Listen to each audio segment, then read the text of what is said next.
My opponents? 1 moment. Okay. Just give me a heads up whenever. Yes. Alright, thanks.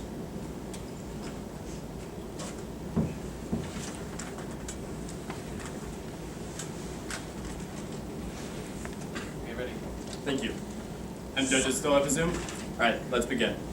If a construction worker were to fill his toolbox with only hammers, he would be ill-equipped to handle any challenge that required the precision of a screwdriver. Similarly, in the toolbox of international relations, it is the United Nations conducted peacekeeping that helps stabilize foundations laid by the military powers of other organizations. In turn, we negate today's resolution resolved. United Nations peacekeepers should have the power to engage in offensive operations. Our first contention is that the UN is designed for peaceful work. Unlike the rocky history associated with offense, the UN has proven effective in building countries back up peacefully. In 1999, Sierra Leone was struggling with a feeble peace process, a shaky ceasefire, and the transition to democratic governance. Thankfully, the UN went in on a peaceful mission, conducting negotiations and rebuilding the country's police force. 6 years later, an analysis conducted to determine the mission's success found that the UN has helped the war-ravaged country to make impressive gains towards peace, demonstrating how the world body can respond to the needs and demands of countries emerging from a conflict in a rapidly changing global environment. The UN is most suited for this mission due to the international legitimacy that only it can confer, and even disarmed more than 75,000 ex-fighters, including about 7,000 child soldiers. Traditional peacekeeping is always our first option in obtaining the end goal of stability, but offensive operations fight fire with fire and burn down any chance of peace. Our second contention is that in the rare situations where offensive operations are necessary, the UN isn't the right actor, and we'll have two subpoints. The subpoint A is that the UN's impartiality is impaired. Patricia Chilton pointed out the necessity of the separation between peacekeeping and enforcement in her 1994 article for the British American Security Council. She says separation of peacekeeping and peace enforcement is essential to maintain impartiality in crisis management. Consider the UN's current offensive operations in the Congo.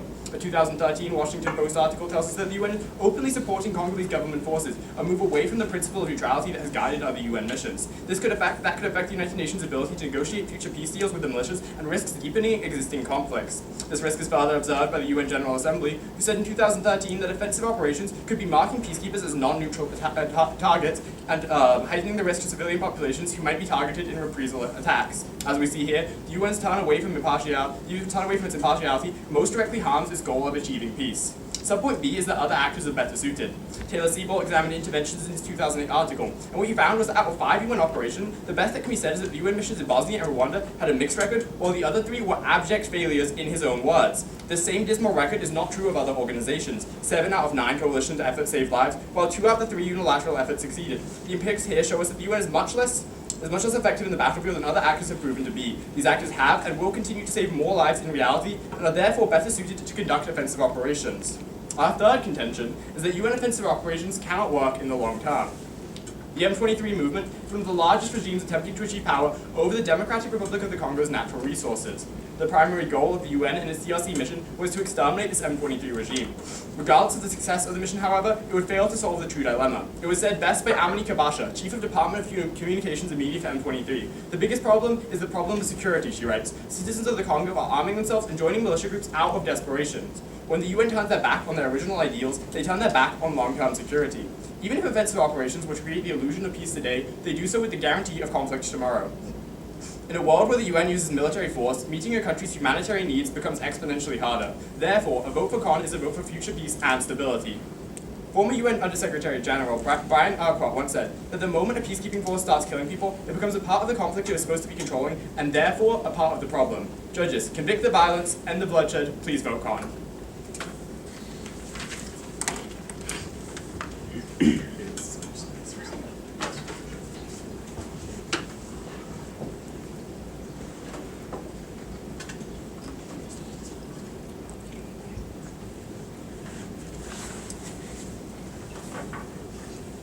Before I begin, I'd just like to make a couple quick remarks. First of all, I'd like to thank my opponents, Jake and Jesse. It's the first time we've actually debated them this year as a pair, so it should be interesting, quite a place to see them. Especially like to thank my partner, Jay, one of the best partners I could ask for. No offense, Chayton, but definitely has been quite a year. Thank you so much for the rest of my team. You've given us all so much support throughout this entire year. Especially like to thank Mr. Carroll. I know that you and I and the rest of the team, we butt heads sometimes, but ultimately it seems like it's for the best. And with that, we'll begin.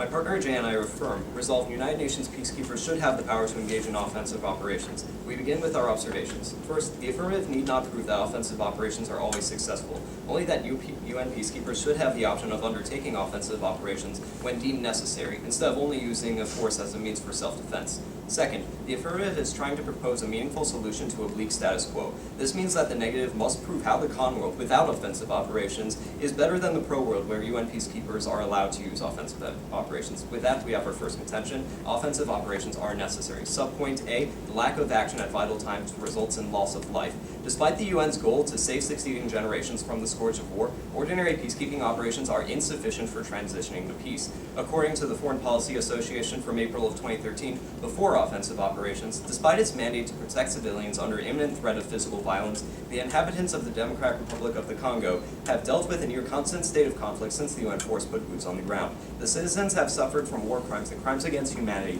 such as rape, pillage, and murder occurring right under the noses of UN forces mandated to protect them. Last year, the major Congolese rebel group M23 seized Goma with little resistance from a UN force stationed nearby. UN inaction in the status quo has resulted in thousands of deaths and damage to the UN's credibility. The solution then is to grant the UN with power to take action in situations dire enough to necessitate it. Subpoint B, offensive operations are effective. In 2000, Lakhdar Brahimi wrote, "There can be no peacekeeping unless there is a peace to keep." Changes in the nature of conflict, however, mean that UN forces increasingly operate in less secure environments. In such unstable environments, offense has produced results when years of traditional peacekeeping has not. According to the Guardian from November of 2013, the M23 rebel movement capitulated under an onslaught from a renewed Congolese army backed by 3,000 UN fighters. Captured or forced to flee, the rebels declared a ceasefire and said they were ready to disarm and demobilize to pursue a political settlement. Offensive operations allowed for the UN to begin with peace negotiations and stopped a major rebel movement that had previously been terrorizing civilians and damaging the UN's credibility. Again, we are not advocating for using force alone in every situation, but clearly it has shown benefits when utilized at the right time. Contention 2. The UN is the best actor. Subpoint A, international consensus. Having a degree of objective oversight when undertaking offensive operations can ensure that whatever decision is made is the best one for the involved parties. The UN is the single most objective body that can participate in these actions. According to the Council on Foreign Relations from 2003, as the world's preeminent international organization, the UN embodies world opinion, or at least the opinion of the world's legally constituted states. When the UN Security Council passes a resolution, it is seen as speaking for and in the interests of humanity as a whole, and in so doing it confers legitimacy that is respected by the world's governments and usually by their publics. Because it requires a consensus of multiple nations to make a decision, actions conducted by the UN have more legitimacy than unilateral operations which only represent one-sided interests. Subpoint B, the UN has the least backlash.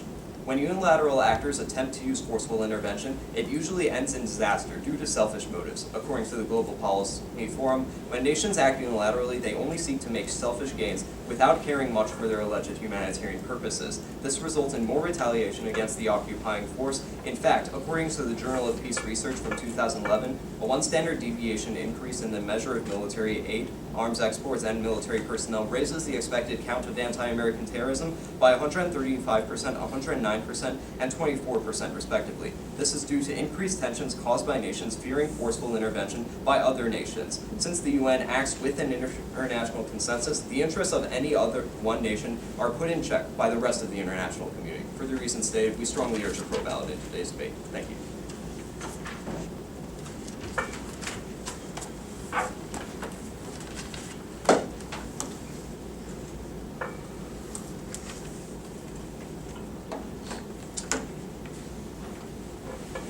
Is everyone ready? Let's begin. You may have first question. Thank you. In your subpoint A for contention 1, you say that there was failure in the Democratic Republic of the Congo before offensive operations. How do you quantify that claim? What do you mean? How do I quantify it exactly? You said there was failure and that these people were being plagued by terrorism, but you gave us no way to measure that. How exactly do you measure it? What? Do you want me to answer that? Oh, sure. Okay, well, according to a report from Florida State University, they looked at data from 1991 to 2008. They found that when defensive forces were there, you can see a decrease in deaths from 106 per month in the region to 2 per month. Okay, and when was the date again? Please restate that. 1991 to 2008. 2008. Yeah, so it's talking specifically about the efficiency of defensive forces. Okay, so what we have to look at in this situation is when you do have peacekeepers in an area, no matter what happens, it is going to decrease deaths somewhat. However, this isn't enough to actually create a tangible impact on the region. Okay, When can you Uni- compare that number to offensive operations to me really quickly? Can you give me those numbers? To those numbers, the United Nations peacekeeping force has only been there for about 2 years and has conducted a single operation, so they can't come out yet. However, we can provide you other tangible impacts that happen. Such as? I was about to say that. Okay. Okay, so what happens is when the United Nations peacekeepers do not have offensive forces, these militia groups are actually able to attack humanitarian personnel sent there to help the civilians. But what happened is in 2011 there were 177 attacks against aid workers. However, fast forward to 2013, after the Force Intervention Brigade was put in, there were only 7 attacks. So Okay. clearly there is a benefit. Okay, so let's start looking at the situation in the Congo. I agree that there was a short-term illusion of success, but what the International Crisis Group tells us is that there are increasing reports that M23 members are reorganizing and preparing to infiltrate. They say And what that is the date M20 on that report, please? December 17th, 2014. They say the M23 and regional mistrust create an explosive situation. And how long ago was the offensive operation against M23? It was like in the years you gave 2 It was- seconds ago. Yes, 2013, 2 years ago. They have been regrouping since then. If they have been able to conduct any actual attack, they would have by now. And they are No. regrouping. They are actually regrouping in the regional areas. Okay. According to the IHSFA Times of 2015, these people are actually being grouped Charles, up by the Charles. surrounding nations and sent back. Charles, Yes. you're talking about how we should see these attacks. Well, let's look at what Zan Rice from The Guardian tells us. She says that there are 900,000 people displaced. That's a decrease in long-term security. 1,000 people killed and 7,000 raped. If you want to look at specific examples of attacks, that's where they are. And the other specific thing we have to look at, well, actually, let's take a step away from these specifics. Okay, and look at the general situation. Is the situation stable? Yes, it No, is. no, we've given you so much empirical analysis that says the opposite. And I really quickly want And to we ask you a can question. actually- I really quickly go want to ahead. ask you a question about a different situation. You cited this number of the increase in anti-American terrorism. What happens if the actor isn't the United States? If the actor is in the United States and it's the United Nations, it provides a legitimacy But that what if it's cannot not? have any What if it's not either of backlash. them? What if it's not? It cannot have any backlash. So you're saying Okay, it so provide when any it's not backlash? either of them, it's NATO, that's just ineffective. Thank you.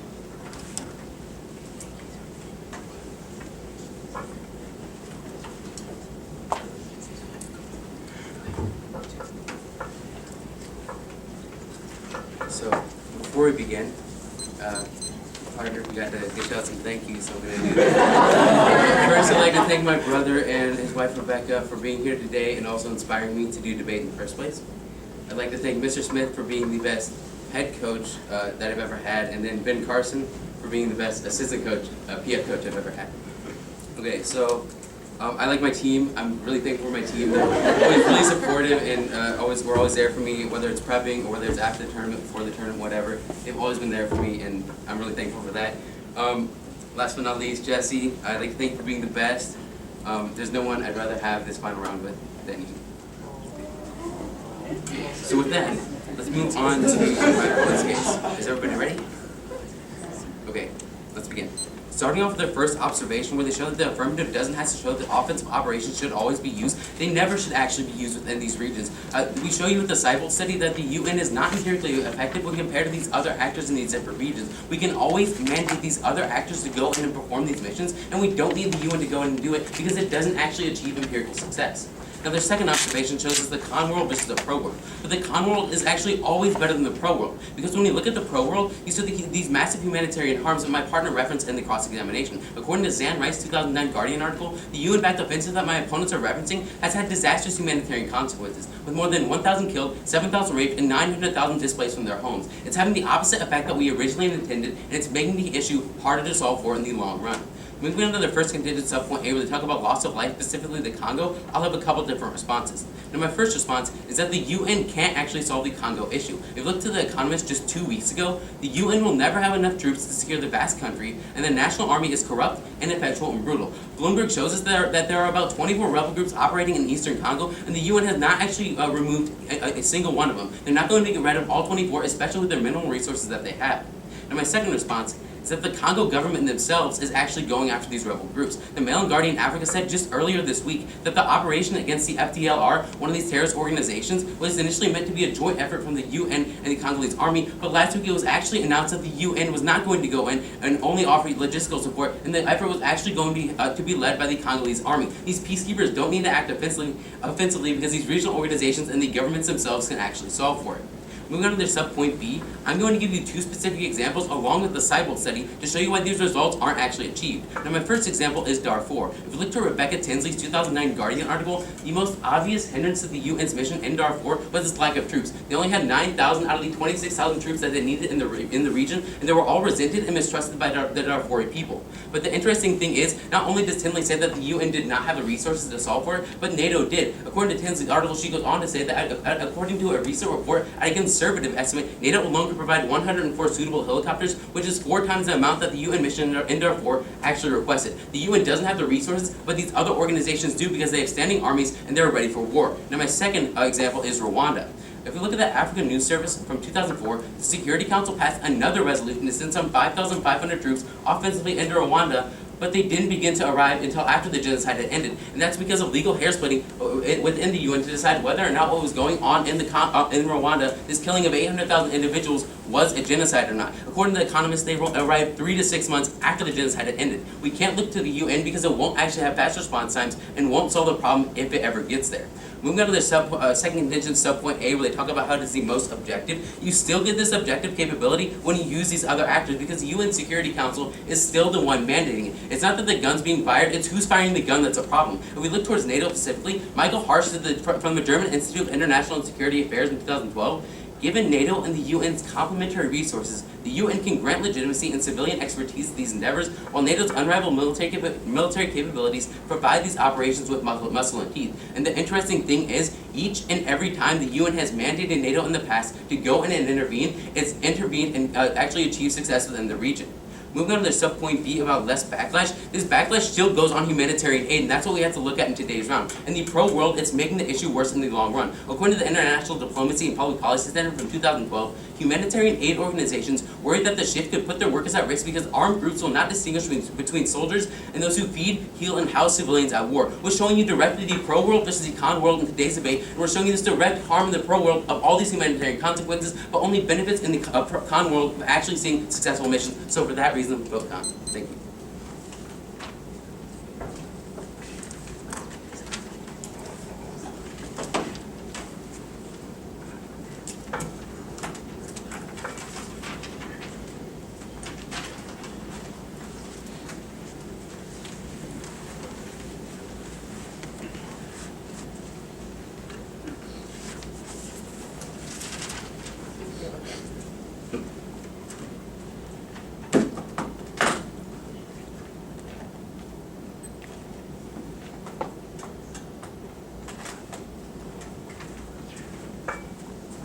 Before I begin, I want to say a few words. Not gonna lie, this has kind of been a really big dream of mine, so. I'd like to thank everyone who made the tournament run as smoothly as possible. There's a few like setbacks, but I think got taken care of eventually. I'd like to thank my very first debate coach, Mr. Burrsfield. I'm pretty sure he's not here today, but like he's always been there for moral support. Even like sometimes he'll comment on Facebook posts like, "Yay, you did good." I'd like to thank my debate moms, Jessica Reddy, Farisa Siddiqui. They kind of made me who I am. They're my role models. I want to thank my very first debate partner, Chayton. Charles doesn't appreciate you, but I do. I mean, if you weren't here, I would still be doing Congress. Probably be like speaking somewhere instead of actually being aggressive. I'd like to thank the rest of the PF squad, Alana, Lydia, Sai, Sabi, and Nisha, like my family. And my LD friends, Maddie Sotelo, wherever you are. Hi. You're the reason why I'm here. I love you. Oh, you too. My policy friends as well. Like everyone's been here for moral support. Last few thank yous. Mr. Carroll has been an excellent coach. Like, it just seems like my freshman year, Munster wasn't that big of a deal, but like ever since he's joined this program, like Munster has become like a real presence in the debate world. And last but not least, I want to thank my partner Charles. I've never really been that successful of a debater before until like this year, so we're doing well. Thank you. Got it. You done good. All right. So, with that out of the way, are my judges ready? Opponents ready? Yeah. Charles ready? Yes. Okay, then let's begin. So judges, I'm going to start at the top of my case talking about our observations. Now, looking at our first observation, we're not, as the affirmative, we're not necessarily advocating for offensive force to be used in every single situation. We're just saying that when the situation becomes so dire that traditional peacekeeping fails, that diplomacy fails, then the United Nations peacekeepers should turn towards offensive operations because it is the last resort. On the negative side then, my opponents are basically advocating and saying that the United Nations peacekeepers should never have this offensive capability no matter how dire the situation may become. This in itself is a rational position because of the fact that it assumes that they can just simply go back to using the same methods over and over again when they've been deemed unsuccessful. Moving to my second observation, we're basically saying with this observation is that at the end of the round you should look at the pro world and the con world. Whichever world is the more preferable world to live in, you should be voting for it. And we will demonstrate the affirmative has the more preferable world. With that being said, let's go to my opponent's first contention where they talk about how the United Nations is designated for peaceful work. To this, I will have two main responses. First of all, look at our first observation. What we're basically once again saying is that we're using offensive operations as a last resort. They're basically saying that, well, the United Nations has been successful with the traditional peacekeeping and with these diplomatic efforts, and we can see that in certain instances that might be. However, we have to see that when these other methods have been exhausted, we have to turn towards offensive operations because it is the only remaining option. My second response is that when they talk about how the United Nations is in fact the most legitimate actor, this flows to us. This is our second contention. We're basically telling you that because of the fact that the United Nations encompasses all the nations in the world, any action that the United Nations takes is more legitimate than any other multinational coalition such as NATO or such as the African Union because of the fact that it has the views of every single nation in the world involved. So therefore, it's going to be seen as the most legitimate multinational actor that will be able to carry out any kind of offensive operation. Moving to my opponent's second contention, they talk about how the United Nations is not the right actor. The first subpoint talks about how there's this violation of impartiality. This will have two main responses. First of all, we have to see that what the United Nations' main goal is in its peacekeeping operations. That is to protect civilian lives and to maintain stability. So then, if we're saying that protecting civilian lives comes in conflict with its impartiality, we have to value saving lives because of the fact it's going to have a greater impact on the credibility of the United Nations and in terms of what the United Nations is supposed to do. Saving civilian lives is more important than just upholding impartiality, especially if upholding impartiality means that thousands of people are going to die. My second response is that we have to see that the United Nations is actually successful in creating this long-term stability. This is coming from the United Nations News Center from January 22nd of this year. It talks about how the Secretary General has recommended a reduction of the MONUSCO military personnel by 2,000 troops based on the relative improvement in the security situation in some parts of eastern DRC following the military defeat of M23. So what we're showing you is that after using these offensive operations, that the United Nations is actually being to pull back troops. Why? Because the region is more stable than it has ever been in decades. Years of traditional peacekeeping has brought you no positive success, whereas offensive operations has actually been able to achieve a tangible amount of stability. Moving on to the second subpoint, they talk about how there's these other actors that are beneficial. To this I will have three main responses. First of all, they bring up these arbitrary statistics like 79 multinational coalitions are successful and 2 and 3 out of unilateral coalitions are successful, but they never actually give any specific examples. I like to actually ask them which specific examples they're referring to when they bring up the statistic. My second response is that we can see that unilateral actions have ramifications.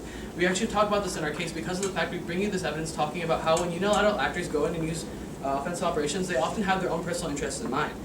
For example, we can turn towards Reuters talking about how Australia, when they did a unilateral action, even though it was approved by the United Nations, because Australia was the main actor using offensive operations, Australia came away with an oil deal that basically allowed for it to have 80% of East Timor's resources. So we're showing you that when unilateral actors go in, they're only going out for their own personal resources. My third response is that other coalitions are bad. They're talking about one potential actor that might bring up is NATO, but we can actually show you that NATO has been unsuccessful. First of all, keep in mind that NATO in itself is a very anti-Russia organization. Russia is going to see it as illegitimate, and once again we have to see that the United Nations has the consent of every nation in the world. There's simply no multinational coalition that's going to have more consensus. Additionally, we can also turn towards Russia Today from March 24th from 2014 talking about when Russia acted in Kosovo, there were so many people that died and lots of people displaced. Moving to my opponent's third contention, they talk about how it provides the long-term stability, but we show you that it provides long-term stability, and I'll just the rest of this in crossfire. Please vote. Affirmation.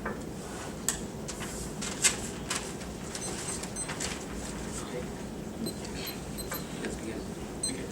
Can you give me a single example of where the UN Security Council mandated NATO to act or another organization to act, and the other organization didn't act?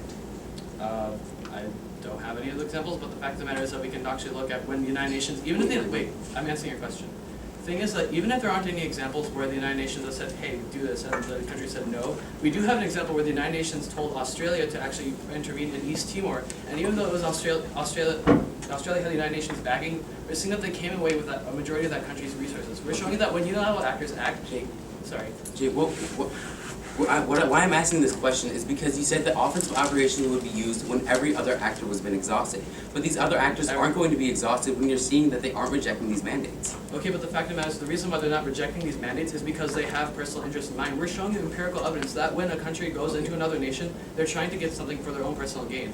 The United Nations, in its very nature, it doesn't represent the views of any one nation. All the views of all the other nations are checked by each other. Okay, exactly. Doesn't that make, when the UN Security Council mandates, let's say NATO, to take an action, which Russia is a member, a veto member of the UN Security Council. So let's say that they say that the UN says that NATO should go in and take an action in an area.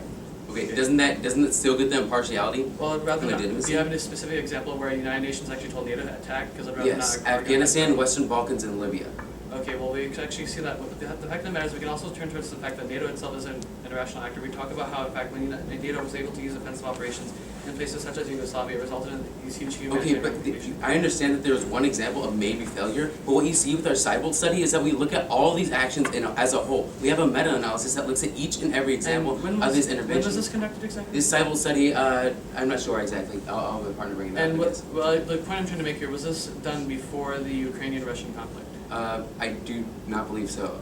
I'm not sure Okay. why it's a big deal. But, Well, okay. okay, is your only example of a successful offensive operation in the Congo? Well, we're showing you that, well, it is one major example where we're showing you success, and the fact of the matter is, the nature of the resolution says that either we should have offensive operations in specific situations, or we shouldn't have them at all. And if we're showing you that offensive operations do produce positive results in certain instances, You we aren't can't showing bound us them that they outright. produce positive results. We We showed showed you. you in the Congo in and of itself that it's making the issue worse with these 900,000 people displaced. We have brought you the most recent piece of evidence in this round showing you that the Democratic Republic of Congo is the most stable it's been in decades. We brought you, after these okay, offensive operations. what date was that? Because we brought January you evidence from 2 22nd. weeks ago. We January brought 22nd, you, okay, 2015. January 22nd was later than 2 weeks ago, right? Or like earlier than 2 weeks ago. January 22nd than So 2 weeks you're- ago. yeah. Okay?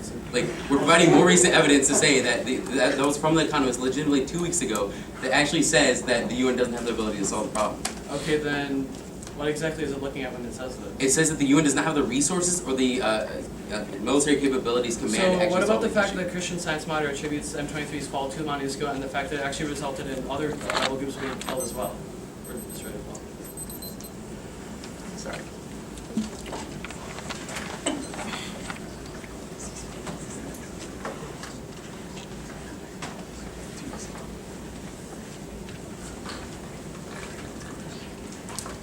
So I don't want to like hold up the round. Completely forgot. Thank yous were a thing. Obviously, I appreciate everyone in my team, my partner, but it's already I kind of missed my chance. But so I'm gonna get started in a second. Are my judges ready? My opponents? Yes. Okay, let's begin.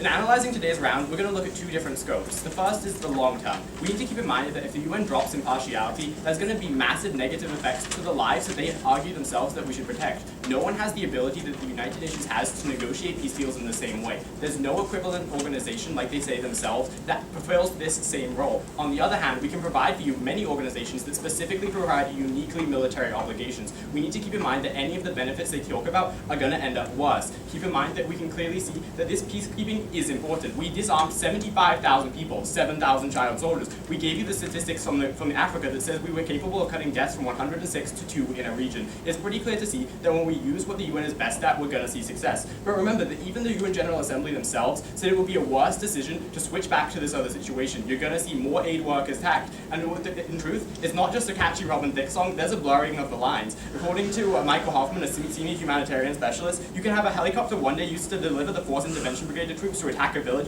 and the next day deliver aid to the same village. It's pretty clear that both the UN and humanitarian organizations themselves agree you're going to see a negative effect if you start using this. If you use the pro world, even as a last resort, like they're arguing for, you're going to see negative effects in every single humanitarian example. Compare all humanitarian aid to their last resort argument. Additionally, we can look at the short run. Look at the examples that my partner brought up of both Rwanda and Darfur. The resources simply aren't there. Even if you say that this offensive capability is going to exist, you're not going to be able to have the troops to lead to an effective change. They don't exist. The pro world cannot magically force these magic these troops into existence. Then you can look at the failure of the Congo, where they're pulling back right now. You can remember the piece of evidence that said that actually reports that the forces are gathering outside of the Congo. Their evidence specifically talks about the Congo. Keep in mind that we can not only show you a lack of security there, but in other regions. Finally, remember that the UN can still provide mandates for these CVOL study organizations that say there'll be more success. That means all of the legitimacy is still conferred. That's multiple sources saying that any of the benefits they talk about come about because the multilateral nature of the UN still applies, and for these reasons, we urge a calm ballot.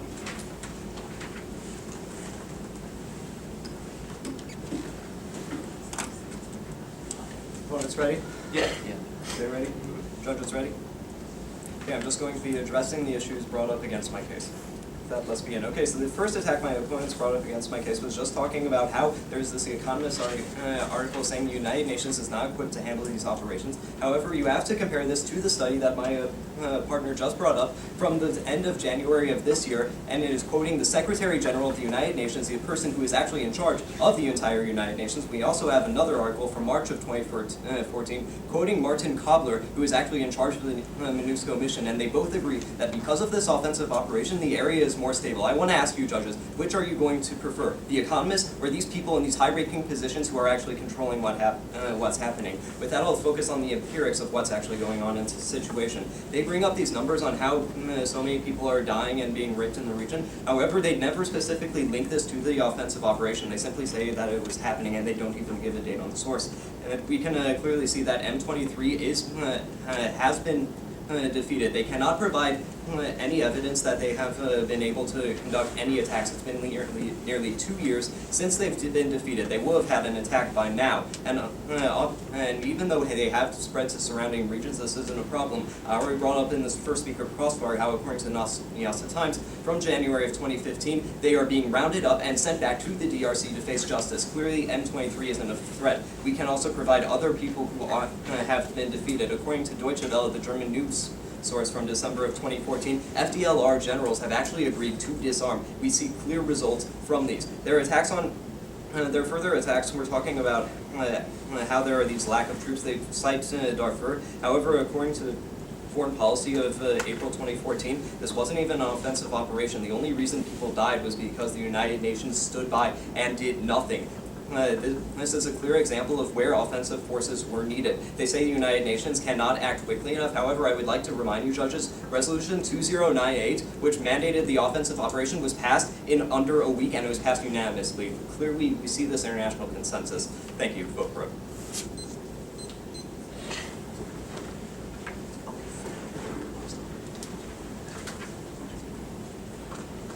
All right, is everyone ready?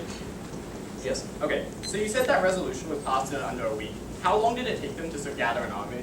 To gather an army? Yeah, the UN doesn't have a standing army. How long did it take them to get troops in the ground after that resolution was passed? Not exactly sure, but what this actually leads me into a question I have for you. The troops to gather... Wait. Can we go back to this though? Sure, go ahead. Okay, because you're saying this is this fast response time. We showed you specific examples where they show up 3 to 6 months late, whereas these other organizations have standing armies. In a situation such as Rwanda, correct? Is that what you're... Yeah, that was one an of them. example. Okay, so you're demonstrating where the United Nations has had its few failures. But like the fact of the matter is, we're showing you that there are certain instances where offensive operations by the United Nations has proven positive results. The only example you gave was from the Congo and then East Timor, which actually didn't achieve success. No, You East actually Timor didn't was give an original. example in East Timor. When we were talking about East Timor, this was actually a condemnation of other actors because they took 82% of the resources from that country, and now East Timor is actually suing Australia because it was made in bad faith. Okay, so you made this argument that said other actors take resources. What percentage of conflicts involving other actors do they take resources in? Okay, we can't provide statistical evidence for every single question you ask, but the fact of the matter is we're showing you that in specific situations, when unilateral actors go into countries, they do come away with resources. We have an article from The Guardian talking about how Iraq was about oil. We have an article from Reuters talking about Australia was about... May we actually we move can on actually from this give you, issue? we can actually give you an article from the German Foreign Policy Institute that says that the interests of the UN and NATO are aligned, which means they're going in for the same reasons. So when you say that NATO's interests are these, that might be a hit on one of the organizations. It ends up being a hit on both of them. Like no matter what, you're still going to see a negative effect. It's not a perfect world. I have another question for you. So Actually, you already asked a question. Do you mind if we ask one? Sure. Okay, thank you very much. Okay, so in the situation in the Democratic Republic of the Congo, would you agree that the African Union would be the most sensible actor? but they weren't mandated by the UN. Well, All the UN Why had to would, do why was would, they why started would, why would the Why do you African, think so? why would the African Union Because go it's in the if they African, don't- do you if believe UN was the already there? African Union would be more sensible than the United Nations? Okay, He was asking you a from, question. from the perspective of the African Union, why am I going to send troops into a region if the UN is already there? No, what I'm saying is, backtrack to 2013, before this offensive operation even happened. Do you believe the African Union should have gone in instead? I believe that there should have been another organization. We clearly show you that the mandate power exists. Okay, There's so no what are example the where the three mandate power countries is that used. are participating in the Force Intervention Brigade? What? What are the three countries participating in the Force I Intervention mean, Brigade? the troops are primarily from developing countries. They are primarily from three countries, South Africa, Malawi, and Tanzania. Yeah. All African countries. What I'm wondering is, why didn't they go through the African Union? Because they chose not to. We can show you success in the African Union when they fight Boko Haram. That's not an equivalent success. Actually, we have showed more. you the evidence in December that says M23 are reorganizing outside of the Congo. Oh, but And I actually, really want to quickly get to a question. You said that they were rounded up. How many troops did they round up? From the Malawi Times, it actually talks about how I think there were about 6 of them. Six troops. But if you actually, But these are also continuing there's- operations. But there's also Reuters articles talking about how they're in fact repatriating thousands from Uganda and Rwanda. Okay, thank you. I'll take a little bit of prep, please.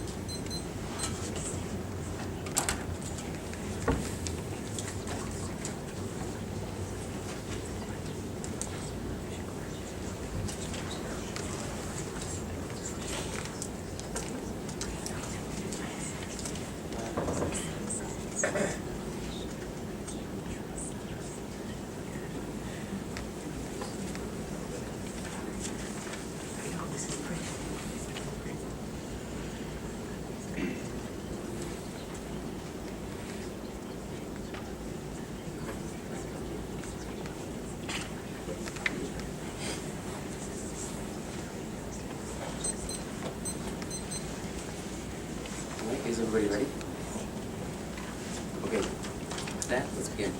I have 3 different voting issues for you in today's round. And my first voting issue is humanitarian arms. This is exactly why offensive operations by peacekeepers should never actually be used. We've shown you how the UN's operation in the Congo has had disastrous humanitarian consequences. This displacement of 900,000 civilians, 7,000 rapes, and 1,000 people being killed in the Congo alone. It blurs the line among peacekeeping and peace enforcement. You aren't allowed to have both of the UN because it makes the issue tougher, this humanitarian aid in the long term. These rebel groups are actually targeting aid workers, and it's making this issue tougher for these civilians that they say matter so much in today's round. We're showing you a net harm because of these offensive operations by the UN.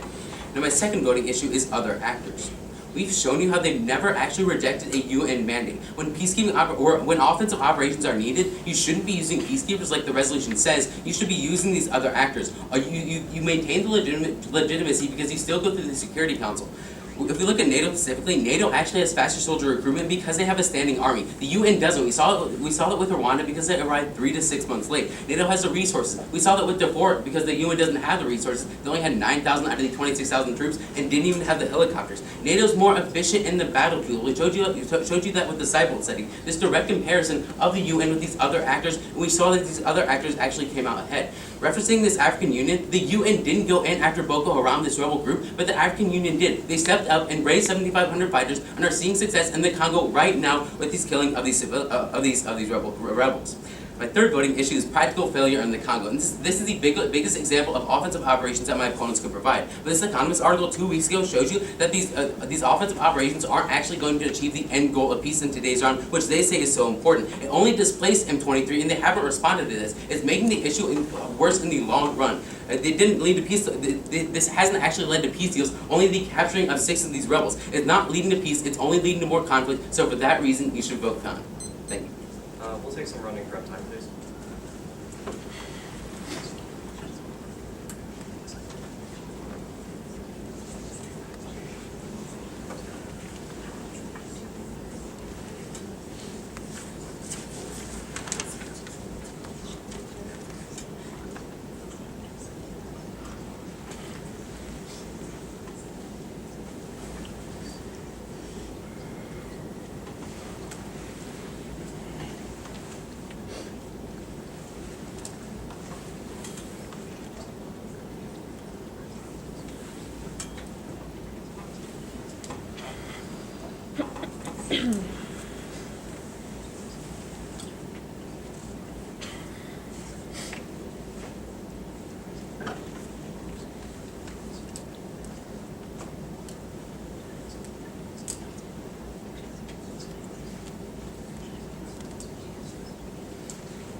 My